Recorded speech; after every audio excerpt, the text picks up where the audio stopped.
नमस्कार साथियों, मैं अतुल भारत। और जैसा कि आप देख पा रहे हैं कि आज हम कक्षा 7 की जो सामाजिक एवं राजनीतिक जीवन है उसका पार्ट 2 सरकार की जो स्वास्थ्य में सरकार की जो भूमिका है उसके बारे में आज हम पढ़ेंगे और उसके प्रश्न उत्तर हम लिखित रूप में करेंगे। तो अभ्यास प्रश्न उत्तर है और आपके सामने जैसे कि आप देख पा रहे हैं और पहला प्रश्न भी आपके सामने है, तो हम लिखित रूप में करेंगे। तो जो भी स्टूडेंट्स हमारे चैनल पे नए हैं तो उनको पता होना चाहिए कि जब भी हम क्वेश्चन आंसर वीडियो करते हैं तो कोशिश करते हैं कि हमारे पास कॉपी और पेन साथ में हो, ताकि हम इम्पॉर्टेंट जो ये आंसर हैं इनको हम लिख सकें, ताकि हमारी मेहनत जो है वो सफल हो। तो अगर आप कॉपी पेन नहीं लेके आए तो वीडियो को पॉज करें, कॉपी पेन लेके आ जाइए ताकि आप इसको लिख सकें इन प्रश्न उत्तरों को। और इसकी जो पूरा जो वीडियो है जिसमें पूरा विवरण है इस चैप्टर का, वो ऑलरेडी हमारा अपलोडेड है, तो आप वो देख सकते हैं। उसके लिंक भी हम वीडियो के डिस्क्रिप्शन बॉक्स में डाल देंगे। तो हम स्टार्ट करते हैं। वीडियो को एंड तक ज़रूर देखिएगा, क्योंकि वीडियो के एंड में आपके लिए एक बहुत महत्वपूर्ण, बहुत इंपॉर्टेंट जानकारी होगी जिसके थ्रू आपकी पढ़ाई बहुत अच्छी हो सकती है। तो हम शुरू करते हैं।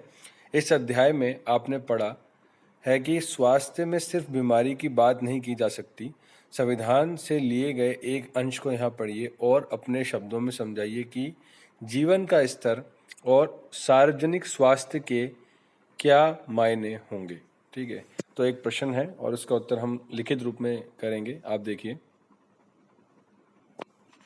तो आप यहाँ पे देख सकते हैं कि यहाँ पे लिखा है कि भारतीय संविधान के नीति निर्देशक तत्वों में, ठीक है, जो डीपीएसपी होते हैं, नीति निर्देशक जो तत्व होते हैं भारतीय संविधान के अंदर, जो आपको पता है कि अनुच्छेद 36 से लेके अनुच्छेद 51 तक हैं।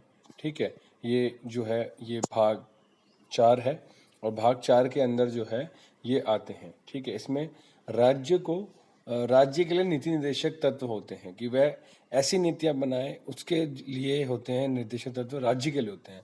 तो भारतीय संविधान के नीति निर्देशक तत्व में लोगों के कल्याण से संबंधित कई उपबंध लिखे गए हैं, जिसके तहत सरकार के लिए कई तरह के दिशा निर्देश जारी किए गए हैं।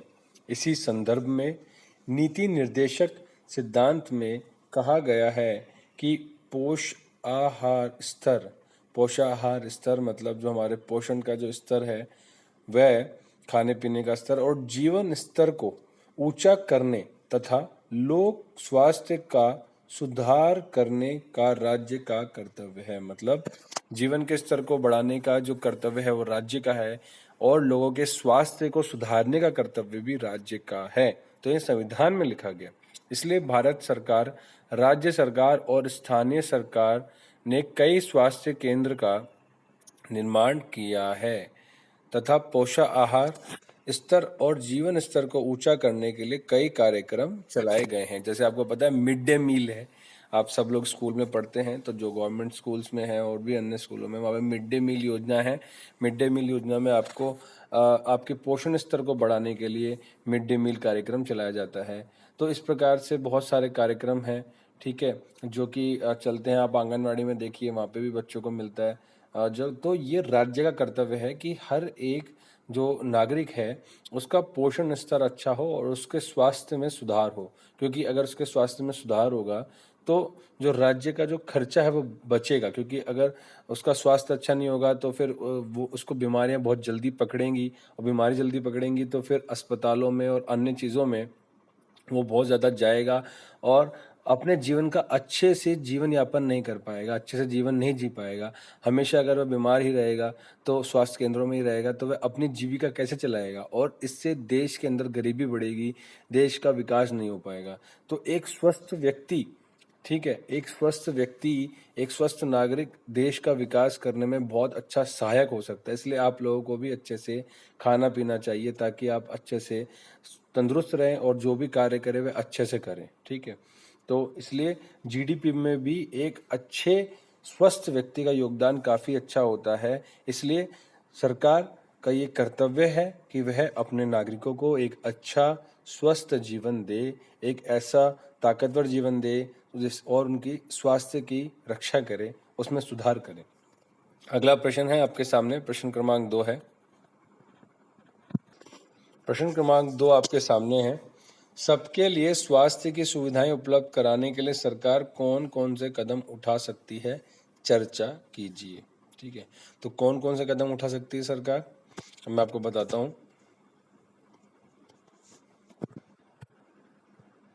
देखिए यहाँ पर है कि सबके लिए स्वास्थ्य की सुविधा उपलब्ध कराने के लिए सरकार कौन कौन से कदम उठा सकती है। तो निम्न कदम उठा सकती है, निम्न मतलब निम्नलिखित कदम उठा सकती है, जो नीचे लिखे गए हैं 4 पॉइंट। पहला, स्वास्थ्य केंद्रों या चिकित्सा केंद्रों में वृद्धि कर कर। ठीक है, जैसा अभी आपको ऊपर बताया गया कि स्वास्थ्य को कैसे सुधार करना है, तो कैसे सुविधाएं उपलब्ध करा सकती है, कदम क्या उठा सकती है कि स्वास्थ्य केंद्रों और चिकित्सा केंद्रों की वृद्धि करके, मतलब और ज़्यादा ये सब स्वास्थ्य केंद्र चिकित्सा केंद्र बनाकर। दूसरा है, सरकार स्वास्थ्य की सुविधाओं में वृद्धि के लिए अपने बजट में वृद्धि करे, मतलब जो वार्षिक जो खर्चा सरकार देती है कि हम इतना खर्चा शिक्षा में देंगे, इतना खर्चा हम सेना में देंगे, तो जो वार्षिक जो बजट होता है जिसमें सरकार खर्च करती है हर साल स्वास्थ्य के ऊपर, तो उसकी जो सुविधाएं हैं स्वास्थ्य की सुविधाओं में वृद्धि करने के लिए अपने बजट में भी वृद्धि करे, मतलब और ज़्यादा जो पैसा है सरकारी धन है वह इसमें डाले। तीसरा है कि सरकार द्वारा प्रदूषण नियंत्रण कानून लाकर प्रदूषण में कमी लाया जा सकता है। वायु प्रदूषण, जल प्रदूषण, ध्वनि प्रदूषण स्वास्थ्य के लिए काफ़ी हानिकारक होते हैं। तो ये आपको पता है कि देखिए जल प्रदूषण कितना, अगर जो जल है वो ज़्यादा गंदा होता जाएगा, फिर हम वो उस जल को जो पीते हैं लोग, उससे बहुत सारी बीमारियां होती हैं। तो अगर जल प्रदूषण जो है रोक दिया जाए, जल साफ मिले, तो बहुत सारी समस्याएं कम हो सकती है। वायु प्रदूषण, आप जैसे कि आप जानते हैं कि दिल्ली एनसीआर के अंदर या भारत के कई अन्य राज्यों में और अन्य बड़े बड़े शहरों में वायु की गुणवत्ता बहुत कम है, एयर क्वालिटी बहुत कम है। उसकी वजह से हर साल कितने लोग लंग्स की बीमारी से परेशान होते हैं और वे वायु प्रदूषण उनके अंदर सांस लेने की बीमारी और बहुत अन्य प्रकार की बीमारी जो होती हैं वह पैदा कर देती है। तो वायु प्रदूषण कम होएगा तो इंसान का जो जीवन है वह स्वस्थ रहेगा। ठीक है, वह बीमार नहीं पड़ेगा। तो और ध्वनि प्रदूषण भी ऐसी है, तो सरकार को ऐसे कानून लेके आने चाहिए, ऐसी नीतियां बनानी चाहिए जिससे कि प्रदूषण कम हो सके। और चौथा जो है, पीने के लिए स्वच्छ जल लोगों को उपलब्ध करवाकर। अभी जैसे मैंने थोड़ी देर पहले आपको बताया, तो साफ पानी पिएंगे तो हम स्वस्थ रहेंगे। आपको पता है, सबको पता है कि पृथ्वी पर जीवन संभव क्यों है। ठीक है, पृथ्वी पर जीवन क्यों है, पूरे जो सौर मंडल में से पृथ्वी ऐसा क्यों ग्रह है जहाँ पर जीवन है, क्योंकि यहाँ पर वायु है, यहाँ पे एयर है और यहाँ पे जल है, वाटर है, इसलिए। तो पानी को स्वच्छ रखना हमारी बहुत बहुत बहुत एक महत्वपूर्ण एक, ये मान लीजिए एक ज़रूरत है। ठीक है, तो आगे चलते हैं। यहाँ पर आपको बताना है कि आपको अपने इलाके में उपलब्ध सार्वजनिक और निजी स्वास्थ्य सेवाओं में क्या क्या अंतर देखने को मिलते हैं। नीचे दी गई तालिका को भरते हुए इनकी तुलना कीजिए और अंतर बताइए। जो हमने चैप्टर में पढ़ा था उसी प्रकार से हमें यहाँ बताना है कि सार्वजनिक और निजी स्वास्थ्य सेवाओं में क्या क्या अंतर है। ठीक है, उत्तर आप हम लोग देखते हैं, लिखते हैं ऐसे ही जो जो चार्ट बना हुआ है, सुविधा, निजी और सार्वजनिक, सामर्थ्यता, उपलब्धता और गुणवत्ता, ऐसे हम लोग लिखेंगे। आप ऐसे चार्ट बनाइएगा, आपको देखिए।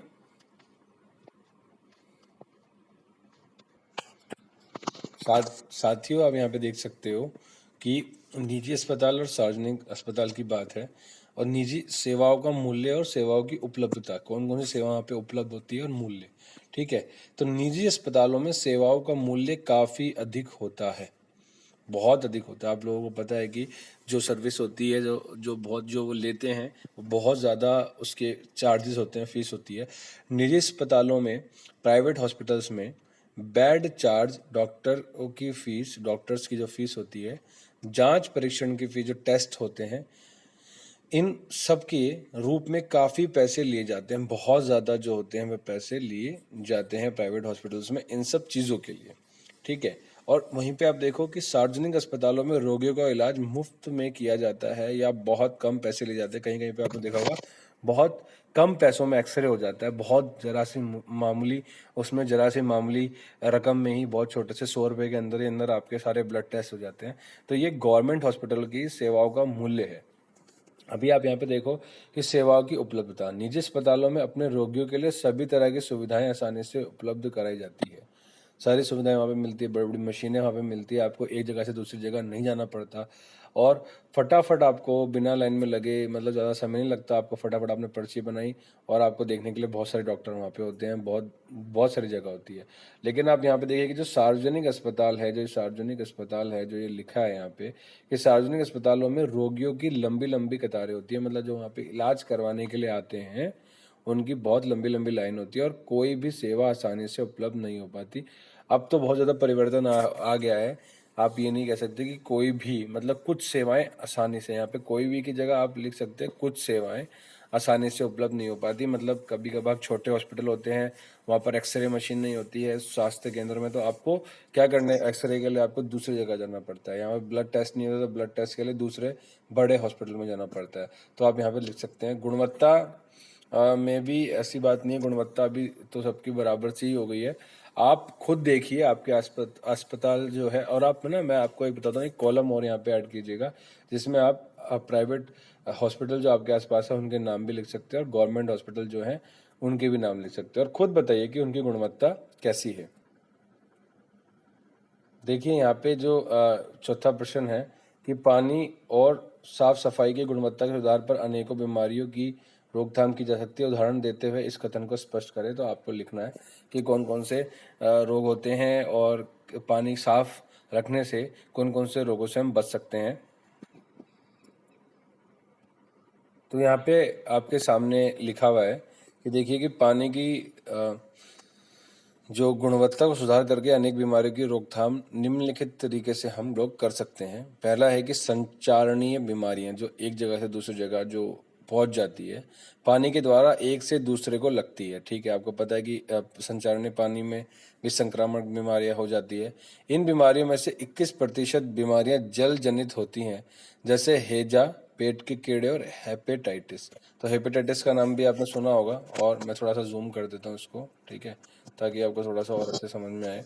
तो हैजा, पेट के कीड़े, ये सब पानी के द्वारा होते हैं और 21% जो संचारणीय बीमारियां जो होती है एक जगह से दूसरी जगह, ये जल के द्वारा होती है। ठीक है, और यहाँ पे दूसरा देखिए कि साफ सफाई की कमी एवं प्रदूषण के कारण भी अनेक बीमारियां फैलती हैं। जैसे भारत में ही लगभग 5 लाख व्यक्ति प्रतिवर्ष तपेदिक टीबी से मर जाते हैं। डेंगू, मलेरिया आदि अनेकों बीमारियां साफ सफाई की कमी से होती है। उपरोक्त तथ्यों से स्पष्ट है कि पानी और साफ सफाई की गुणवत्ता में सुधार करके अनेकों बीमारियों की रोकथाम संभव है। तो डेंगू, मलेरिया अभी तो धीरे धीरे करके ये आंकड़े परिवर्तित हुए हैं लेटेस्ट टर्म में, लेकिन आप देखेंगे कि इस समय बहुत, लेकिन ये अभी भी जानलेवा बीमारियां हैं और अगर इनका समय से इनका उपाय ना करा जाए, इनका इलाज ना कराया जाए तो ये सच में लोग इससे मर जाते हैं। तो जानलेवा बीमारियां हैं और ये जो आंकड़े हैं थोड़े आगे पीछे हैं, लेकिन सच में तो ये जो है ये साफ सफाई की कमी और प्रदूषण के कारण बीमारियां हैं। डेंगू, मलेरिया आपको पता है बारिश में पानी जमा होने की वजह से या आपके आसपास साफ सफाई नहीं है तो मच्छर और कीड़े पैदा होते हैं और उससे आपको बीमारियां होती है। ऐसे टीबी के अंदर भी है। टीबी का जो बैक्टीरिया जो होता है, ट्यूबरक्लोसिस जो बैक्टीरिया होता है, वह गंदगी में पैदा होता है और अगर आप साफ सफाई नहीं रखते हैं, कपड़े नहीं धोते हो, अपने आसपास साफ सफाई नहीं रखते हो, तो ये आपको बहुत ज़्यादा मतलब आपके जीवन के लिए एक बहुत हानिकारक और जानलेवा बीमारी हो सकती है। तो ये जो था ये आपके सामने हम लोग ने देख रहे थे। अभी आगे चलते हैं। तो देखिए यहाँ पे कुछ इम्पोर्टेंट वो हैं, मैं आपको बता देता हूँ कि शब्द संकलन है कि सार्वजनिक वह सेवा या कार्य जो देश के सब लोगों के लिए और मुख्य रूप से सरकार द्वारा आयोजित किया जाता है। इसमें स्कूल, अस्पताल, टेलीफोन सेवाएं आदि शामिल हैं। लोग इन सेवाओं की मांग कर सकते हैं। यदि संस्थाएं ठीक से काम नहीं करती तो इन पर सवाल भी उठा सकते हैं। ये सार्वजनिक सेवाएं हैं। निजी सेवाएं क्या है? निजी क्या है? वह सेवा या कार्य जो किसी व्यक्ति या कंपनी द्वारा अपने मुनाफे के लिए आयोजित किया जाता है। मतलब इसमें सरकार की भूमिका नहीं होती है, वह अपने मुनाफे के लिए करते हैं। चिकित्सा पर्यटक क्या है? ये वे विदेशी पर्यटक हैं जो इस देश के उन अस्पतालों में अपना इलाज कराने के लिए विशेष रूप से यहाँ आते हैं जहाँ उन्हें अपने देश की तुलना में बहुत कम मूल्य पर विश्व स्तरीय सुविधाएं प्राप्त हो जाती है, जैसे बांग्लादेश, नेपाल, श्रीलंका, भूटान। वहाँ से लोग भारत में आते हैं, दिल्ली के एम्स में आते हैं और बड़े बड़े हॉस्पिटल्स में आते हैं अपनी बीमारियों को ठीक करने के लिए, क्योंकि उनको वर्ल्ड क्लास लेवल की जो सुविधाएं हैं वह सस्ते और किफ़ायती दामों पर भारत में मिल जाती है। और संचारणीय बीमारियां, ये वे बीमारियां हैं जो एक व्यक्ति से दूसरे व्यक्ति को कई माध्यमों से संचारित हो जाते हैं, जैसे पानी, भोजन या हवा इत्यादि। ठीक है, संचारणीय जो एक स्थान से दूसरे स्थान तक विभिन्न माध्यमों के द्वारा बीमारियां पहुंच जाती है। ओपीडी क्या होता है? ये आउट पेशेंट डिपार्टमेंट या बाह्य रोगी विभाग का संक्षिप्त रूप है। अस्पताल में किसी विशेष वार्ड में भर्ती होने से पहले रोगी को ओपीडी में भेजा जाता है, ठीक है, ताकि वह अपना चेकअप करा सके। नैतिक आचार, किसी व्यक्ति के व्यवहार को प्रभावित करने वाले नैतिक सिद्धांत, ठीक है, तो उसके जो नैतिक सिद्धांत है उसको प्रभावित करने वाला। जेनेरिक नेम या जेनेरिक नाम, दवाइयों के रासायनिक नाम वे दवाइयों में प्रयुक्त सामग्रियों की पहचान करने में मदद करते हैं। ये विशेष स्तर पर मान्यता प्राप्त हैं और उदाहरण के लिए एसिटाइल सालिसिलिक एसिड एस्पिरिन का जेनेरिक नाम है। जो एस्पिरिन होती है, कि एस्पिरिन दवाई होती है, उसका ये एक जेनेरिक नाम है एसिटाइल सॉलिसिलिक एसिड। ठीक है, तो ये मैंने आपको यहाँ पे बताया, ये बहुत इंपॉर्टेंट है, ये ज़रूर लिख लीजिएगा, क्योंकि ये ऐसे क्वेश्चन भी आ जाते हैं आजकल। एमसीक्यू जो यूनिट टेस्ट होते हैं उसमें ये सब आ जाते हैं। ठीक है, अब मेन चीज़ ये है कि जिस चीज़ के लिए हमने आपको बोला था कि हम आपको बताएंगे कि आपकी पढ़ाई कैसे अच्छी हो सकती है, तो सहज योगा मेडिटेशन के थ्रू, सहज योगा ध्यान के द्वारा आप अपनी पढ़ाई को अच्छा कर सकते हैं और अपने जीवन में आगे बढ़ सकते हैं। आप स्क्रीन पे देख पा रहे होंगे, लिंक है बहुत सारे, डिस्क्रिप्शन में भी लिंक, आपको ये लिंक मिल जाएंगे कि आप क्लिक करेंगे आप डायरेक्टली पहुंच जाएंगे। ये फ्री ऑफ कॉस्ट सेशंस हैं जिसके द्वारा आपके अंदर सेल्फ कॉन्फिडेंस लेवल और मेमोरी पावर बहुत बढ़ जाएगी, कंसंट्रेशन पावर बढ़ जाएगा आपका। तो बहुत सारे छात्र सहज योग को करते हैं और अपने जीवन में आगे बढ़ रहे हैं, निरंतर आगे बढ़ रहे हैं, अपने आप को जान पा रहे हैं, अपनी काबिलियत जो उनके अंदर एक स्ट्रॉन्ग पावर है, और हम अपनी काबिलियत को नहीं समझ पाते, अपने जो कैलिबर को नहीं समझ पाते कि हमारे अंदर कितनी क्षमता है।